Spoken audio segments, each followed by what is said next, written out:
Target है, लक्ष्य है बच्चे की सुरक्षा। वो परीक्षा भी दे लेगा लेकिन उसकी सुरक्षा की कीमत पर नहीं। तो इसलिए उसकी सुरक्षा हमारे लिए पहली प्राथमिकता है। उसको सुरक्षित रखते हुए कैसे करके एग्ज़ाम दिलाना है, टास्क फोर्स बनी है स्कूली शिक्षा के लिए। एनसीईआरटी की अध्यक्षता में एक टास्क फोर्स बनी है, जबकि उच्च शिक्षा में यूजीसी ने एक टास्क फोर्स बनाई है जो इन दोनों शिक्षा स्कूली और उच्च शिक्षा में सुनिश्चित करेगा कि परीक्षा जब शुरू होगी तो किस तरीके से दी जाएगी। ढाएँ कितनी सुविधा हम इन परिस्थितियों में छात्र छात्राओं को दे सकते हैं। लेकिन मुझे इस बात को लेकर के खुशी होती है कि ऑनलाइन में दीक्षा है, ई पाठशाला है, स्वयं प्रभा है, और इधर एनसीईआरटी ने अपने सारे के सारे किताबों को उस पर डाला है। इधर एनआईओएस अपना पाठ्यक्रम लेकर के कर रहा है, इधर इग्नू करता है, उधर यूजीसी ने किया है।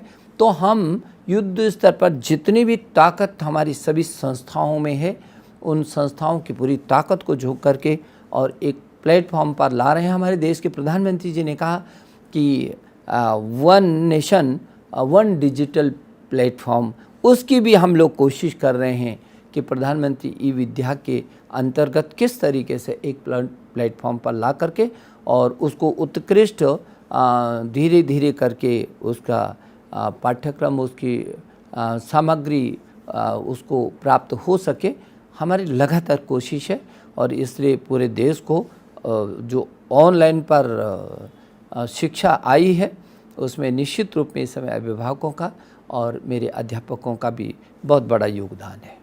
जी, ये ऑनलाइन क्लासेस की बात जो कर रहे हैं, सरकार अब ऑनलाइन क्लासेस की बात काफ़ी कर रही है, पर मैं ये जानना चाहती हूँ कि कई बच्चे हैं हमारे देश में जो दूर दराज के इलाकों में रहते हैं। कई बच्चे जिनके पास कंप्यूटर की सुविधा नहीं है, जिनके पास स्मार्टफोन नहीं है, जिनके पास इंटरनेट फैसिलिटी नहीं है, उन बच्चों के लिए क्या सुविधा उपलब्ध कराएंगे आप? जो आपकी चिंता है कि अंतिम छोर पर बैठे रहने वाला वो बच्चा, जो गरीब बच्चा है, जिसके पास स्मार्टफोन नहीं है, जो इंटरनेट से नहीं जुड़ सकता, उसको आखिर कैसे करके हम शिक्षा दे पाएंगे। लगातार उसके बारे में हम चिंतित ही नहीं हैं, लगातार कोशिश कर रहे हैं। और अभी हमने स्वयं प्रभा को, इसके लिए स्वयं प्रभा जो 32 चैनल 24 घंटे हमारे चलेंगे, स्कूली शिक्षा में एक क्लास को एक चैनल हम दे रहे हैं और इन चैनल को डीटीएच पर आएंगे, दूरदर्शन पर होंगे, ये टाटा स्काई पर आएंगे।